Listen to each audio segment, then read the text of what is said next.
the kind of cognition that we have, thought currents that we have, our body is the direct image of that. So when we change that from inside, our body also changes. And of course, through this power manifestation, we can directly go to the manifestation itself and change our body and redesign it the way we want. So you can verify, you can take pictures, measurements, and you can share whatever you can share with us and on the social media.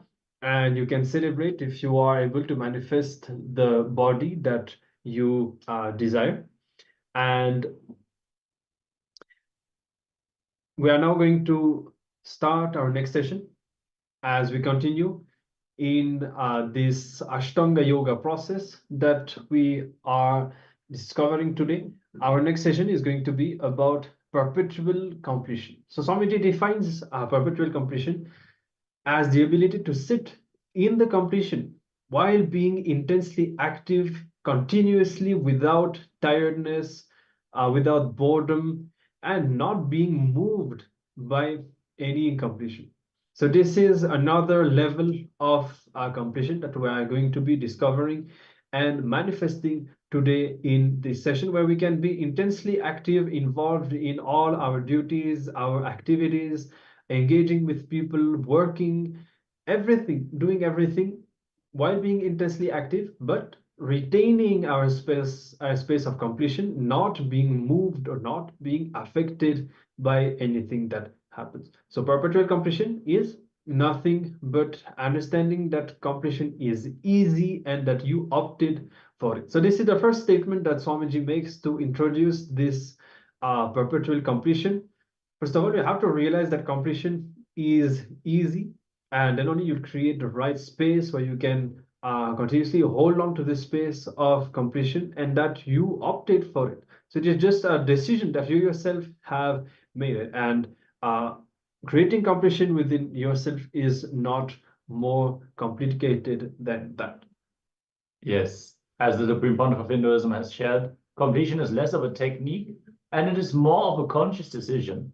So when you have not made that decision, yet maybe there's a particular person you're like, I don't know if I want to be complete with that person, then everything the person will say will be a stone in your shoe. You will get triggered immediately. But if you get the taste of completion and you feel the joy and you feel the space that is created inside of you, and you make the decision, yes, let me be in completion with everyone in my team, all the people that I encounter, then you will hold the space for them as well. Beautifully, it says in the Ishavasya Upanishad, Om Purnamada Purnamidam Purnat Purnamudachyate Purnasya Purnamadaya Purnameva Vashishyate. Om Shanti Shanti Shanti. Completion. From completion. Even if you think completion has moved out, the completion remains complete. Completion. Even if you feel moved away from completion, it remains complete. And completion merging into the completion remains complete. When we are in the space of perpetual completion, everything will look beautiful. You'll feel everything is so beautiful, blissful, inside us and outside us. Our decision to be in the space of completion is the primary requirement, the preliminary step, the first foundation. When we decide to declare completion with ourselves and with others, that is when life starts. So your thoughts, your actions, your words strengthen the inner image, outer image, others' image, and life image that you want to create. Now, turning your thoughts, words, and actions to your authentic identity whole day and living, that is what is called perpetual completion. When you consciously decide to entertain only the thoughts, words, and action that lead you to manifesting the authentic identity that you really want to have. So the inner image, again, let's remember ourselves of these basic definitions. Inner image is whatever you think about you inside you, and whatever you believe strongly as you, that is the inner image. And whatever you think as you inside you, okay, that is the inner image. Outer image, how you show yourself to others, that is the outer image.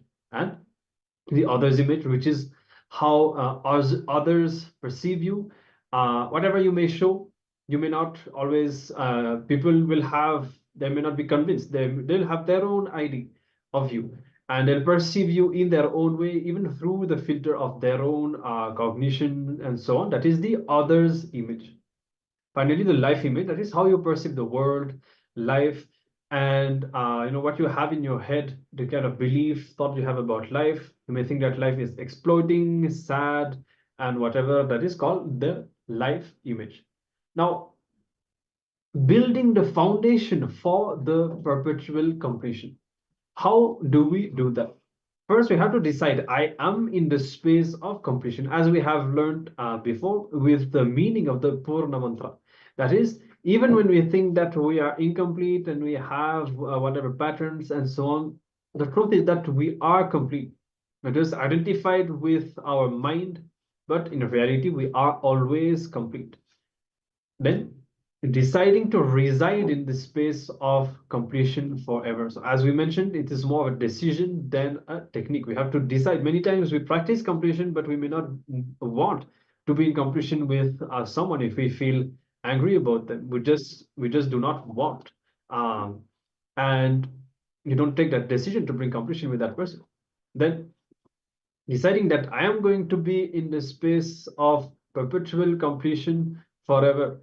That is the third step, deciding, because Swamiji says, whatever we decide that we are going to be doing eternally happens right now. So we have to decide that we are going to be in the space of completion forever. So, we go through this, we may feel that this is very simple, it's not a great teaching, but the truth is, many times we don't manifest the change that we want and so on, just because we don't get involved to make that simple will, make that simple verbalization and simple decision in our life.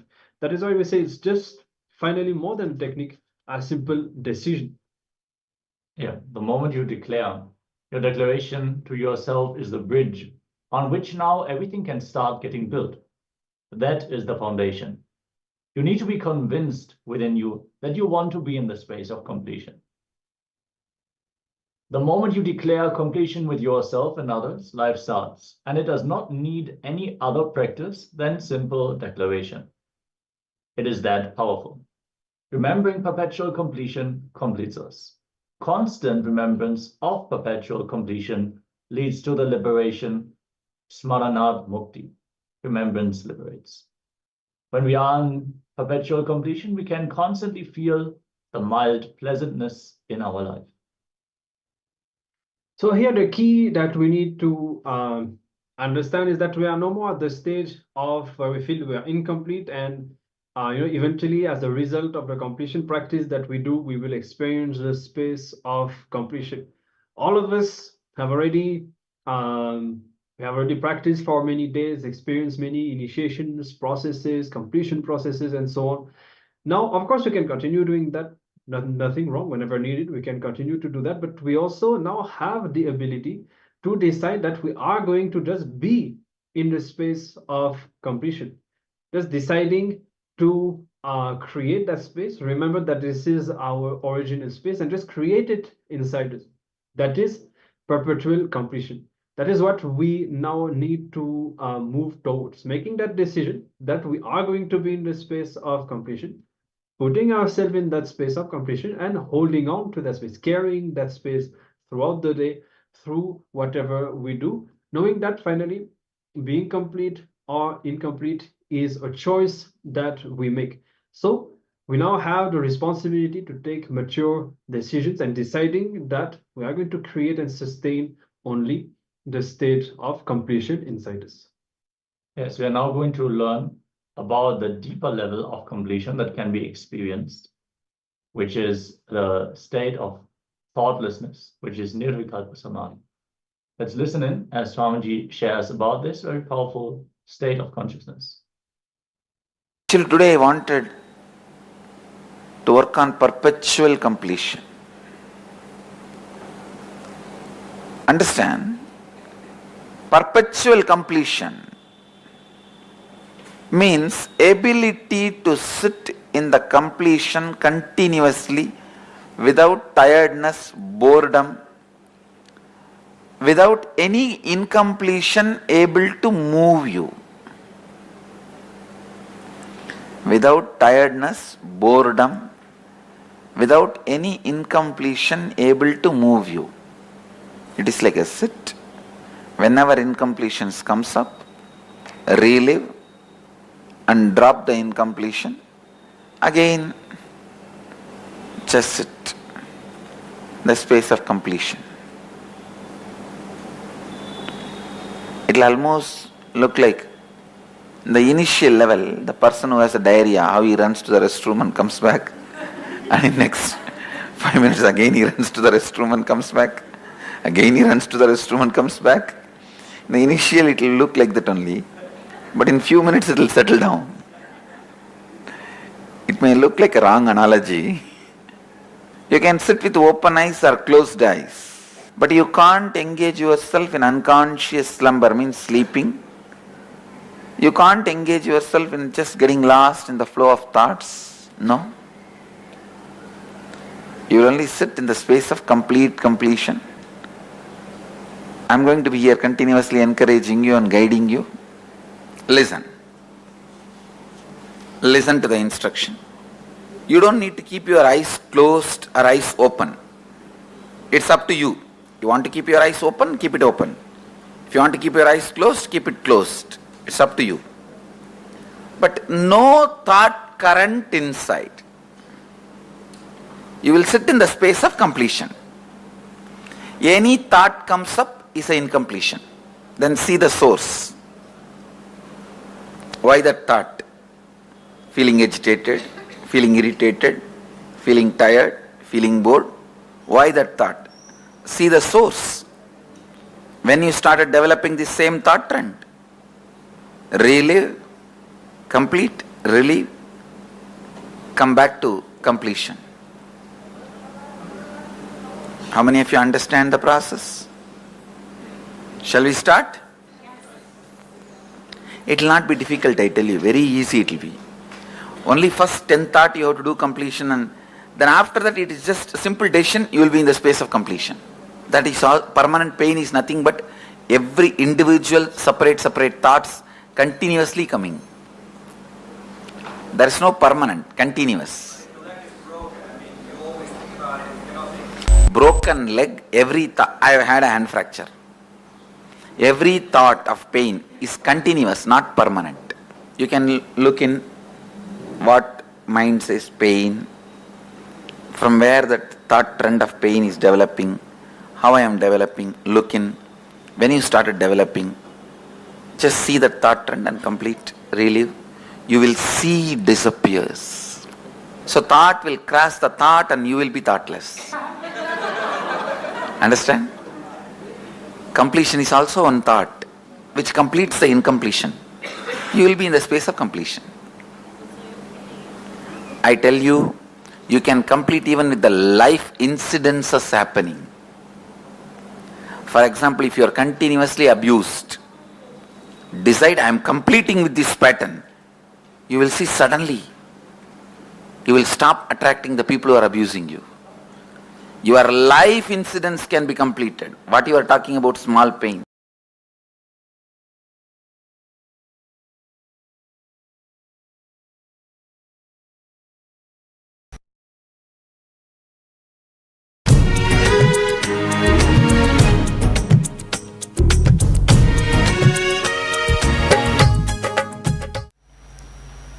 Identity completion. Understand? Identity completion. Listen to this word. This is the most prominent, most important, first quality of Shivagana. Person filled with Shiva. Shivagana means is length, breadth, depth, all filled with Shiva. Is a Shivagana.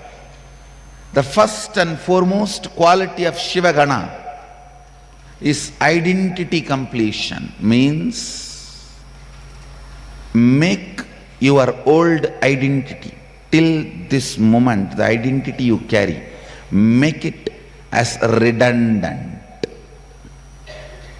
Understand? Decide it is no more useful to you. Even if you feel, no, there are 2-3 things I can use from that. I was a doctor, I studied the whole MBBS. All that memory is there in that baggage. Shall I just pick up that and leave the remaining? No, I was a banker and my whole banking intelligence is there in that baggage. Shall I take that and leave the rest? No, I was a liar. It means whole thing is garbage. So can I take just that knowledge and leave the rest? Listen. Making your identity redundant does not mean you will lose memory. You are not going to become dementia patient. Don't worry. Making your identity redundant means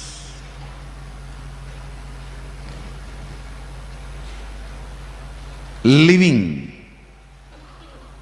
constantly with the clarity you are, your intention to be. All the physiological, psychological, neurological ups and downs are not you. That is your identity. All your physiological, psychological, neurological ups and downs are your identity. Make that redundant. I am telling you. Most of you will not even bother whether these AC machines are working or not. But the moment you see the AC machines are fixed, you are already feeling cool. Because psychologically you feel secured. I am not going to be roasted in this. India's middle India's hot sun. Even for the whole 2 months, if it is not working, no one will even know it is not working. Most of our problems are all about your identity crisis, not reality. Bring completion to your identity. Your identity survives by constantly creating crisis for you. It makes you feel physiologically you are not right, psychologically you are not right, neurologically you are not right. Then in what part you are right?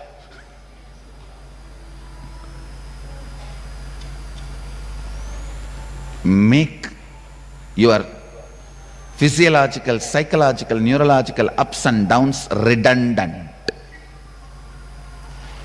Morning yoga, only during morning yoga you will feel, oh, I think this is not working properly, that is not working properly, I think I am having something here, I think I am having something there.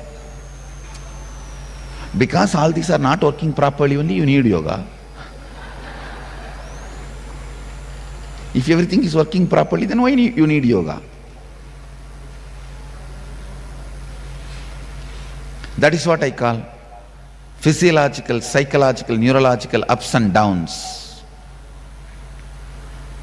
Your physiological, psychological, neurological ups and downs are not you. Make that identity crisis component of you. The identity redundant. Redundant.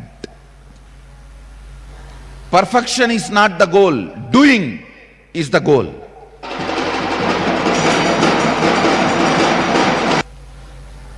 make your physiological, psychological, neurological ups and downs redundant. Don't allow your physiological down, tiredness, psychological down, arrogance, agitation, irritation, jealousy, neurological down, going cranky. Don't allow any of this, because you are not that. Don't allow any of that to be part of you. You are not that.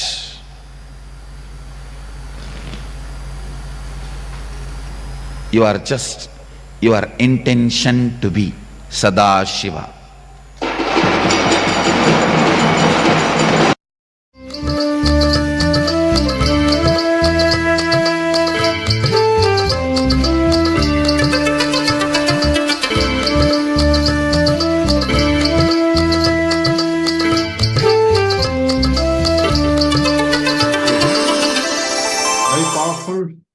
Revelations from Swamiji, and this series of satsang was one of the very important series, and you are not your psychological, neurological and physiological ups and downs. This truth was repeated by Swamiji many times, and all of us need to contemplate how so many times we allow ups and downs, our minds, our feeling, and the ups and downs in our body in forms of the hormones, chemicals, to imbalances and push us to take decisions from a space of agitation, unconsciousness, and these patterns are some of the strong obstacles to creating the space of perpetual completion that we are learning now. Because of course, when we decide that we are going to live in the space of completion, now we are going to face all the ups and downs and all the imbalances inside us, and we need to know how to handle this, how to unclutch from this, and how to continuously center ourselves back in this space of completion. So the first truth that Swamiji reveals, or the most important truth that Swamiji reveals, is first not to identify ourselves with all these ups and downs. Yeah, very clearly the Supreme Pontiff of Hinduism said, don't allow these to exist in you. If you understand that you are consciousness, beyond all these physiological, neurological ups and downs, even if you experience them happening within your body, you'll be able to take a step back and make a conscious decision to manifest something else, to manifest your intention to be.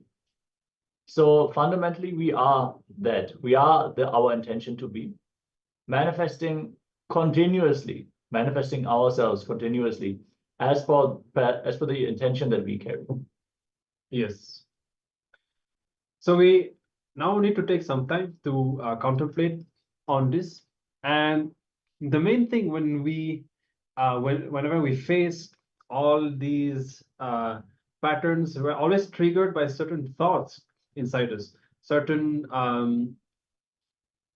the kind of strong thoughts that are provoked inside us. Sometimes, as Swamiji revealed, it can be provoked from even the food we eat or the toxins stored in our system. So the point is, we need to know how to handle these thoughts whenever they come up inside us. So the technique that Swamiji reveals is the internalization process that we are going to be doing is look inside and see whenever thoughts are rising, and when you are going to be doing this now. So as you sit, just look in and see if any thoughts are rising inside you, and find the source of these thoughts. Search for the source. Where is it coming from? And relieve and complete the incidents that triggered those thoughts in you. So the key is that those thoughts are not new thoughts. They are directly connected to the inner image that we have. Swamiji says all the thought currents that we have inside us, they all take root in the cognition. So that's why Swamiji says actually your thought currents are irrelevant. It is the cognition, but we need to find the source of these thoughts so that we can find the cognition, the inner image. So this is what we are going to be doing now. And also this process is it trains us to experience and sustain the state of perpetual completion, because once you pick that up, once you are empowered to search for the source of your thoughts, then next time spontaneously whenever these thoughts come up inside you, you will just know, you will just have the knack of maintaining your space of completion without getting imbalanced or disturbed. So let's get ready. We'll project the assignment for you all, and you can start internalizing, you can start writing, completing, search for the source of these thoughts, and let's create the right space for the perpetual completion.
Yes.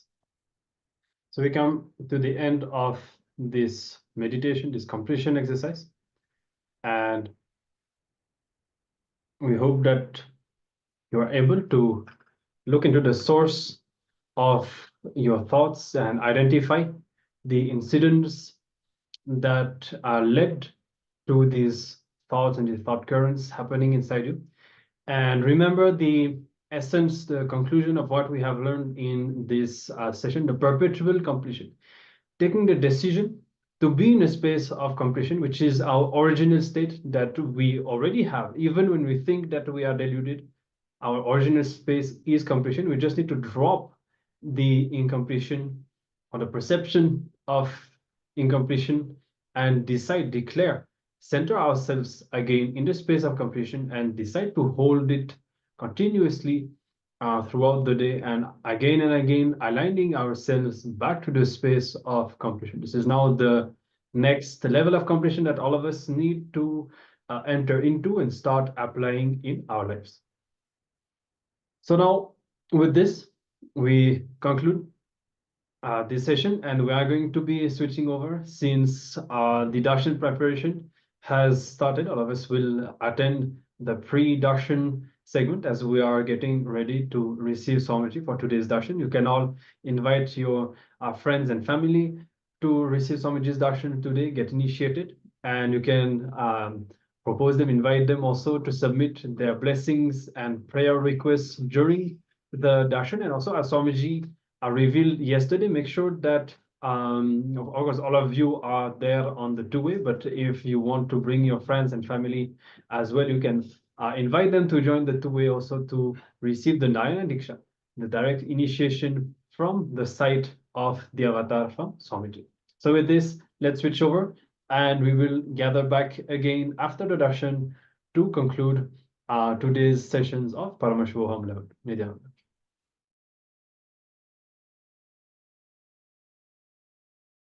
What you understood. I request you to type out what are the actions you're going to take if you just do this. Don't run behind your logic. Drop your logic, and you should retire from your logic and actually focus on experiencing deep feeling connection with Swamiji. See, that is your strength. Your feeling connection with Swamiji is your strength. You may think your planning, the way you want to make it happen will be your strength. Your deep feeling connection with Swamiji is actually your strength. You have a strong connection with Swamiji from your past lives. You only focus on that, it will lead you to a breakthrough. Actually, Ma Virupaksha, please do post how much you're understanding this, and do follow this. You'll definitely have a breakthrough. And also, Ma Shulini Durga, I wanted to tell one thing particular. Ma, the first time when I scanned you, I saw that you had a conflict with one of your relationship. Someone to do some male body. You had a conflict in relationship very recently, and I am clearly seeing that any time, whenever it comes for any action you need to take in life, what drives you is you plan. You're a very organized planner. Actually, if you reflect back in your life, you're a very organized planner. But unfortunately, your organization happens from a deep incompletion, insecurity for the future. And at the moment I connected to Swamiji, the first thing I saw was something to do with some male figure you had a conflict with. And it affected your inner image about you. I do not know if it could be your father or husband or brother, but someone immediate family circle, a male figure. And you feel deeply, you feel that life thinks you are not capable, and all the actions you do are to prove yourself that you are capable. You just need to understand, you don't need to prove to yourself you are capable, because you are Paramashiva, you are Swamiji. The moment you drop it, you will manifest Sarvajñapita. This is the only thing. Right now, you're manifesting Sarvajñapita, but look back at why you are manifesting Sarvajñapita. If you sit, this is the exercise that Swamiji revealed for you. Sit and write down why you want to manifest Sarvajñapita. Pen down, sit with yourself, write down what is your intention to manifest Sarvajñapita. Why do you think Sarvajñapita is needed? For 21 days, daily if you sit, realign your context for why you want to manifest Sarvajñapita, and if you work for it, by the end of 21 days, you will manifest Sarvajñapita. Full $1 million you will be able to manifest.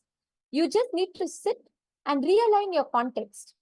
Because the current context that you're operating from, Mashulni Durga, the current context you're operating from is, once again, you feel the pressure. You feel others are all becoming Sarvajñapita Yajaman. You feel so many others who are devoted to Swamiji are all doing it.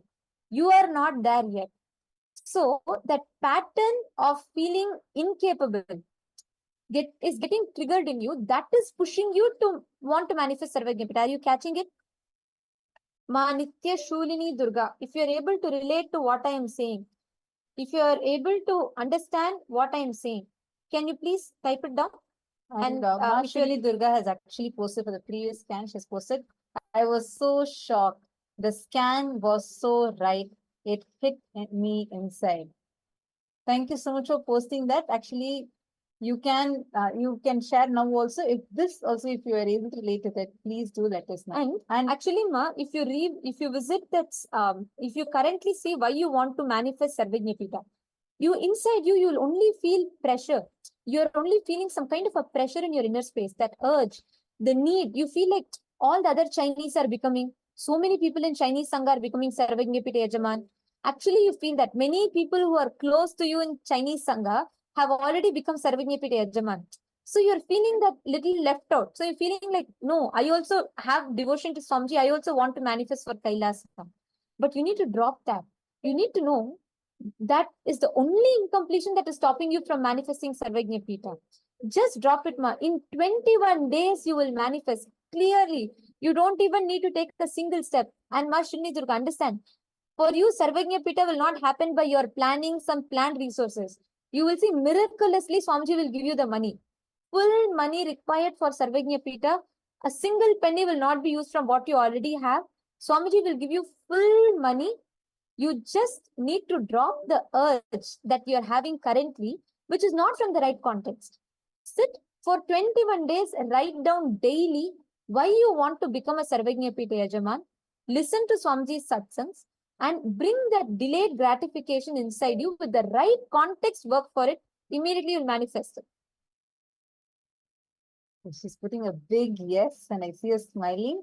Thank you, Ma Nithyananda and Ma Nitya Durga. Now, Ma Kashyananda. So, I just wanted to share with you what Swamiji revealed to me in my prayer, right? Ma Kashyananda, the first thing Swamiji showed me was, you actually have a lot of intention, like you really want to do so many things in life. You really want to do many things for Swamiji. You want to really be part of so many things. To be part of the Sangha, it is not just now, from a very early time. You want to be a part of a lot of things. And you also know you have the capacity and capability for it. Like if you see, from the very beginning, whenever Swamiji revealed his vision, or whenever you saw the work Swamiji is doing, or whatever projects are there, you always see there's a very strong intention. And it's like, that part of you jumps up. It says, I want to be this. I want to be a part of this. But that thinking, it is taking you off into a mode where you only think. But in the action level, you immediately decide to postpone it because there's a strong, deep fear in you, whether or not you will be able to match your own expectation of that perfect person. You have inside of you, you have an idea about who you are as the perfect person that you can be, you want to be. You know that is your capability, that is your potential. At the same time, there is also a deep fear, a part inside of you, a person who is, you feel so afraid to expose that person outside you. You feel there is a big gap between who you feel as you inside you versus what you are showing yourself as outside of you, and you are afraid, even though actually in reality you are way more capable, because the source of you is none other than Paramashiva Swamiji, who's sitting inside of you. The idea you are carrying inside you as who you think yourself to be, the low inner image, and there is also one more part of you which also feels simultaneously, you feel you are capable of doing all of these.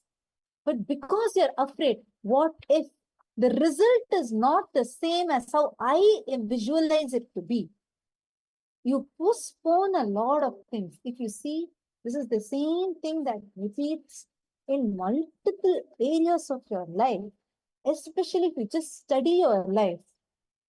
There are some creative aspects of you, some skill sets that you have, that you know you're really good at, but you always find something that will make you do only 90% of your potential, the remaining 10%. So you'll always justify to yourself and to people, for because of this reason, I'm not able to do what I can actually do. And at the same time, inside of you, there's a part of you that will be mocking you, making you feel like that is not your capacity. So it is like a constant chatter inside of you. You would be able to see this in a much younger time, when you are much younger. When it comes to any skill sets, any arts, especially the arts related, your own skill sets, you always feel that you have one thing, one part of you really believes this is your capacity. And on the other hand, there's one more part of you that is holding on to a low inner image about you.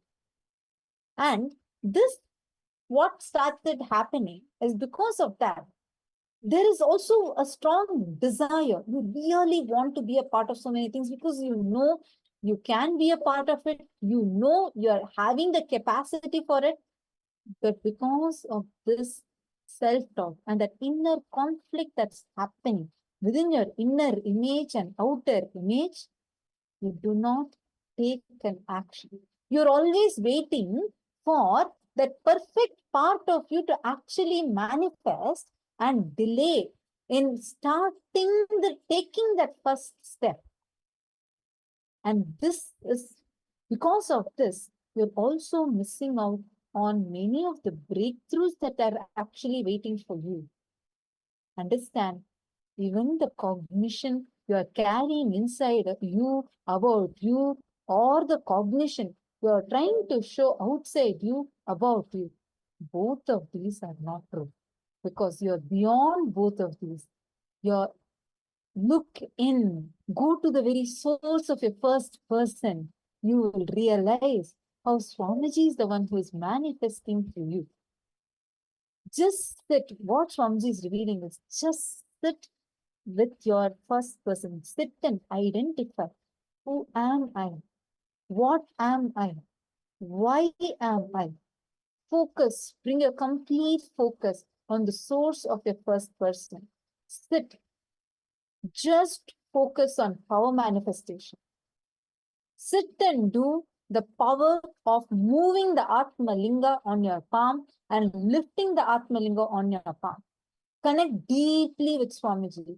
Decide to drop both the cognition you're having inside you about you and the cognitions you're trying to show outside you about you. Both of those do not matter. Understand, you being connected to Swamiji for so long, having the moment you saw Swamiji, that feeling connection that happened to you itself is a confirmation that you have, a testament that you have, that your being has been deeply connected to Swamiji for ages now, well beyond this birth. The cognitions you carry about you does not define who you are. The cognitions you try to show outside does not define who you are. Actually, if you see, many times this even repeats, whether in the choice of clothes that you buy, the choice of behavior trends that you would like to adapt to. In many of these areas, because of this gap that you have between that inner image and outer image, there's a deep self-doubt.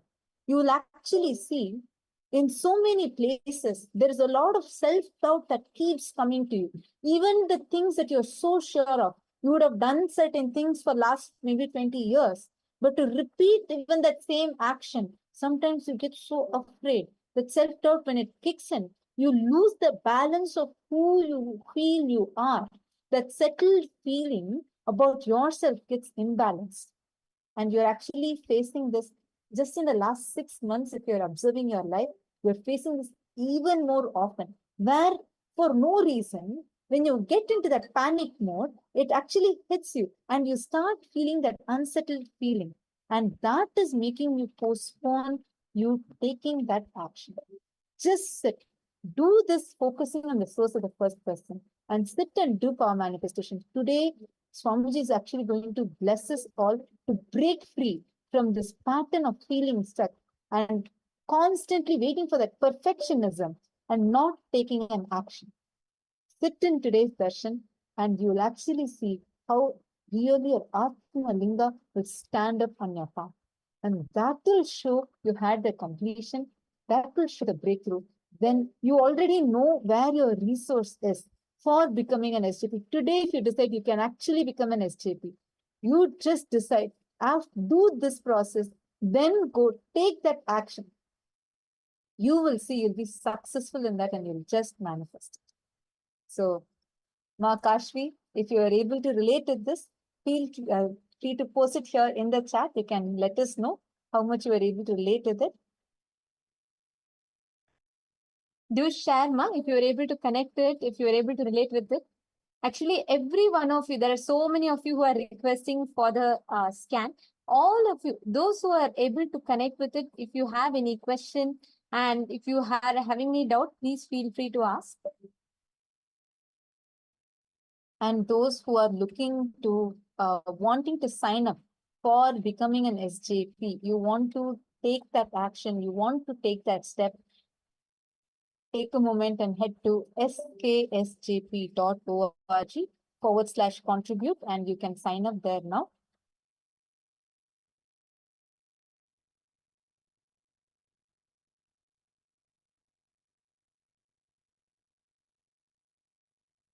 And now, very, very shortly, we are all going to be receiving the live darshan of Bhagavan Sadanrittamurti, the form of Paramashiva as Nataraja in his Ananda Tandava.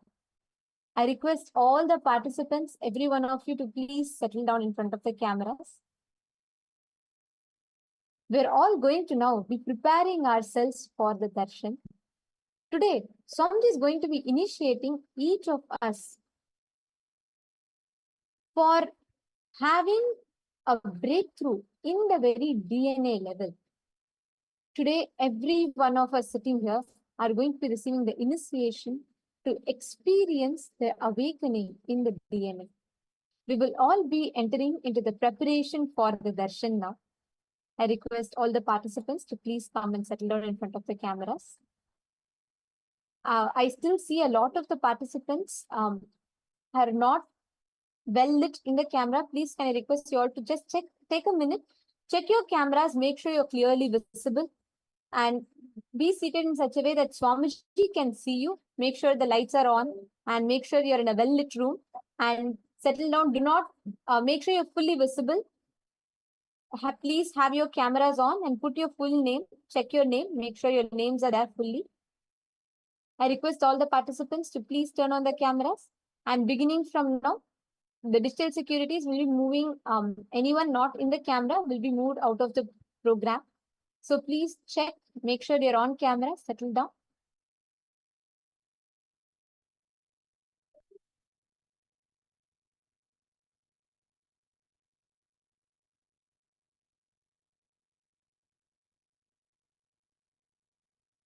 Okay, we also see a lot more participants have asked for becoming, for having a scan. And we will definitely be doing the scanning. And tomorrow also at around the same time, 5:30 p.m. Eastern Standard Time onwards, we'll be having this session. So any of you who want to get a scan, we welcome all of you to join for tomorrow as well. Ma Kashvi Ananda has posted, yes, ma. You are very perfectly revealed all my problems. I'll do your direction. Thank you so much, ma. This is what Swamiji has revealed, ma. Just sit in today's darshan. Do not worry about anything. Just sit. You are here on the right time. And Swamiji is going to be showering all of us with this very powerful darshan. And you will see, actually do the power manifestation with the exact thing Swamiji showed in the third eye. Do that power manifestation too. You will have a breakthrough. Decide to go for the completion and just sit, and you will see how the Swamiji will just shower his blessings upon you. You will have a breakthrough from this path. Now it is time for all the participants that are here. I know many of you had asked. Now, since we are approaching the most awaited part of our day, which is having the darshan of Swamiji. So we are going to now be entering into preparation for the darshan, and we are going to be continuing to have this session tomorrow as well. So please join the session tomorrow, and throughout the day also you